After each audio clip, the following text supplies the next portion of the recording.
Bienvenue à tous dans cette chaleureuse ambiance à côté de mon poêle à bois. Je voulais vous souhaiter un joyeux Noël à tous, ainsi qu'un très bon réveillon en famille. Mais qui a coupé la musique? Ah, ouais, c'est moi. Eh oui, c'était une petite blague. Cela dit, on va quand même rester à côté du feu, et nous allons parler de cette fête de Noël qui est un sujet très important et sérieux. Il existe une très grande division sur Noël parce qu'une bonne partie des croyants fêtent Noël avec le monde et puis une autre partie des croyants ne fête pas Noël. On voit bien cette guéguerre sur les réseaux sociaux entre les pros et les anti-Noël. Nous allons voir les arguments des uns et des autres et surtout, nous allons nous appuyer sur les Écritures pour départager les deux camps. Alors un des aspects de Noël, c'est la tradition du sapin de Noël qu'on introduit chez nous. Il faut donc aller couper un arbre avec une hache dans la forêt. Car les coutumes des peuples ne sont que vanité. La main de l'ouvrier coupe un arbre dans la forêt avec la hache. Le prophète Jérémie nous explique la première étape, celle d'aller chercher un arbre dans la forêt avec une hache. Ensuite, le sapin de Noël est fixé avec un système, avec des vis ou n'importe quel support pour qu'il ne bouge plus. Et enfin, le sapin est décoré avec des objets d'argent et d'or. On le décore avec l'argent et l'or. On le fixe avec des clous et un marteau pour qu'il ne bouge pas. Il est curieux que le prophète Jérémie décrive avec une telle précision ce que font les gens du monde tous les ans à la période de Noël. Mais surtout, un prophète parle pour Dieu. Mais alors, quel est le message de l'Éternel concernant le sapin de Noël? Trouve-t-il que cela est bien pour nous? Voyons un peu le contexte de Jérémie 10. Écoutez la parole que l'Éternel vous adresse, maison d'Israël. On voit dans un premier temps que le message s'adresse à la maison d'Israël.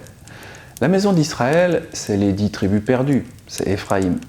Donc le message est pour les chrétiens aujourd'hui. Si vous ne savez pas de quoi je parle, allez voir le cours sur les deux maisons d'Israël. Les chrétiens sont la maison d'Éphraïm et les juifs, c'est la maison de Juda. Bon, continuons la lecture. Écoutez la parole que l'Éternel vous adresse, maison d'Israël. Ainsi parle l'Éternel, n'imitez pas la voix des nations et ne craignez pas les signes du ciel, parce que les nations les craignent. L'Éternel dit donc à son peuple de ne pas imiter les nations, c'est-à-dire le monde, en allant chercher un arbre dans la forêt pour l'embellir. Bon, c'est exactement ce qu'ils font, comme par hasard. Mais pourquoi dit-il de ne pas craindre les signes du ciel? Eh bien, les nations ont souvent l'habitude de prendre les astres comme le soleil ou la lune et de les honorer comme des divinités. C'est d'ailleurs de là que vient la date du 25 décembre. C'est la date qu'avait choisie Aurélien pour honorer l'anniversaire du soleil. L'empereur Aurélien lui assure une place officielle à Rome en proclamant que le soleil invaincu est le patron principal de l'Empire romain, en inaugurant un nouveau temple en son honneur le 25 décembre 274, et en faisant du 25 décembre une fête officielle appelée le jour de la naissance du soleil invaincu. Alors, beaucoup de chrétiens disent que c'est une pure coïncidence que la naissance de Jésus tombe le 25 décembre, et qu'ils peuvent célébrer la naissance de Jésus à la date qu'ils veulent, même si cela tombe sur une fête païenne. Bon, je pense qu'ils doivent se dire la même chose avec le sapin. Ce n'est qu'une pure coïncidence si Jérémie nous parle de décorer un arbre de la forêt. Ça n'a aucun rapport avec la fête de Noël. Je sais pas pour vous, mais ça fait un peu comme quelqu'un qui ne voudrait pas voir l'éléphant dans le salon. Bon, en même temps, quand quelqu'un a décidé de ne pas voir, il ne voit pas. Et il y a quelqu'un? Non, il n'y a personne. Ah bon? Mais bon, admettons qu'ils ont raison. Si Noël est la fête anniversaire de Jésus, alors il devrait y avoir dans les Écritures des versets qui nous disent de fêter les anniversaires, des versets qui nous disent de fêter la naissance des gens. Si on tape le mot anniversaire dans une concordance du Nouveau Testament, il est vrai que ce mot apparaît. Il s'agit de génésia. Quand on regarde où est utilisé ce mot, on trouve le passage où l'on a célébré l'anniversaire du roi Hérode. L'issue de cette fête anniversaire a été la décapitation de Jean-Baptiste.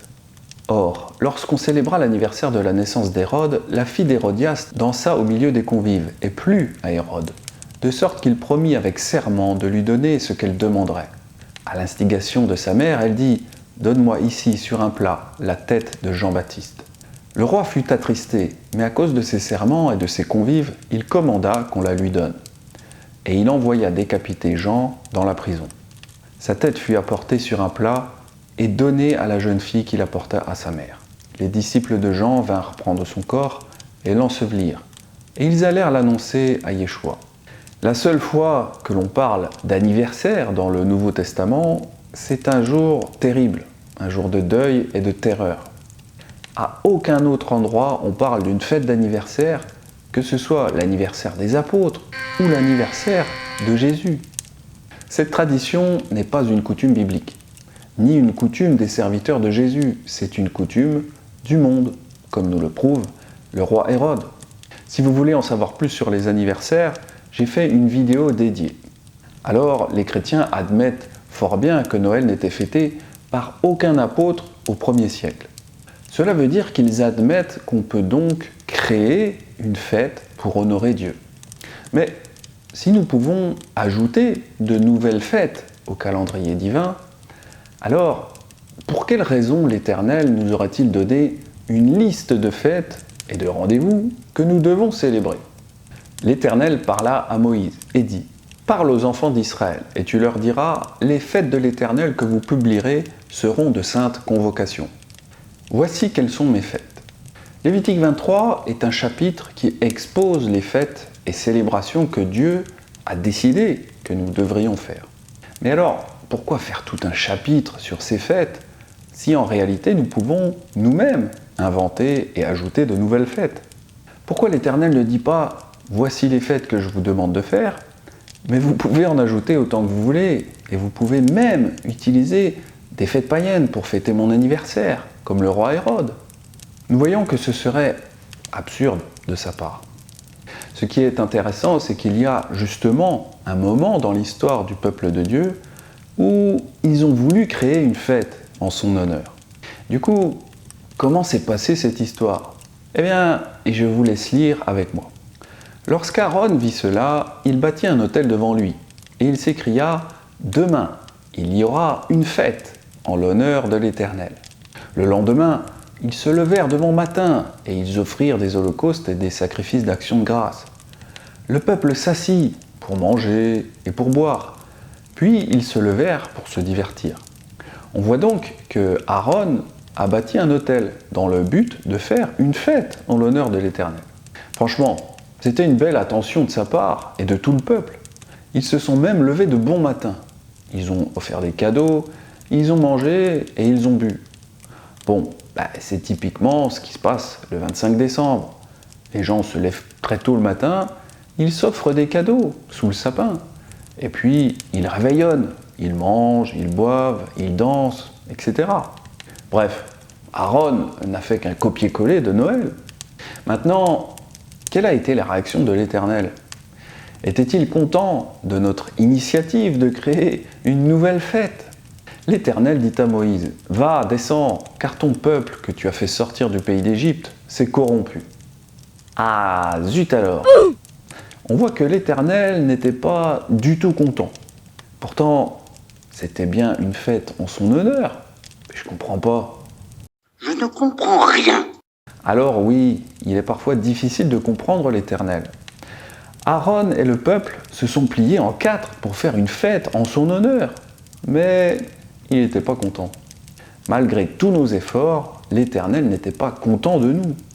Ésaïe explique que nos voix ne sont pas comme ses voix. Car mes pensées ne sont pas vos pensées, et vos voix ne sont pas mes voix, dit l'Éternel. Autant les cieux sont élevés au-dessus de la terre, autant mes voix sont élevées au-dessus de vos voix, et mes pensées au-dessus de vos pensées. Et oui, parfois on pense faire tout comme il faut. On prie même avant de prendre notre repas de Noël. On se dit, si je prie, alors forcément l'Éternel sera content de cette célébration. Mais malgré tout, on manque néanmoins la cible.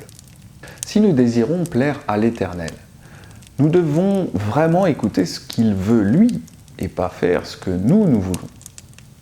Il nous explique dans le détail ce qui lui fait vraiment plaisir. Ce sont ces fêtes de Lévitique 23. Nous ne devrions ni ajouter ni retirer à ces fêtes. Les chrétiens, par exemple, ont retiré certaines fêtes, comme le Shabbat. Ils ne font plus non plus la fête des tabernacles, ni la fête des pains sans levain. Alors, oui, ils font quand même la Pâque, mais une version paganisée, avec des lapins et des œufs en chocolat. Cette Pâque païenne n'a plus grand-chose à voir avec l'original. D'ailleurs, Pâques, ce n'est pas une fête où nous devons honorer les symboles des déesses de la fertilité, comme les œufs ou les lapins. La véritable Pâque, c'est manger l'agneau et nous couvrir de son sang. C'est honorer la mort et la résurrection de notre Sauveur Yeshua. Pourquoi ressentons-nous toujours le besoin de prendre des initiatives et d'ajouter des choses ? Faire Noël, c'est bien mal connaître notre Dieu, qui n'a jamais demandé qu'on célèbre les anniversaires. Ce n'est pas une fête biblique, et cela ne le sera jamais. Alors bon, les chrétiens ne sont pas les seuls à avoir ajouté de nouvelles fêtes au calendrier de l'Éternel. La maison de Juda fête également Purim et Hanouka. J'ai fait 2 vidéos sur ces sujets. La maison de Juda et la maison d'Éphraïm sont toutes les deux dans la rébellion. Ces 2 maisons, qui représentent le peuple de Dieu, eh bien, ils préfèrent suivre leur propre tradition plutôt que de suivre la parole de Dieu. Yeshua critiquait cette attitude. Vous annulez ainsi la parole de Dieu au profit de votre tradition. Voilà, j'espère que cette vidéo vous aidera à agir selon la volonté de Yahweh. Car c'est ça, l'amour qu'il veut qu'on ait à son égard. Nous devons l'aimer à sa façon et pas à notre façon. Car voici en quoi consiste l'amour de Dieu, que nous observions ses commandements, et ces commandements ne sont pas pénibles. Merci d'avoir regardé cette vidéo, je vous dis à très vite pour de futurs enseignements nazaréens. C'était Benjamin, shalom à tous.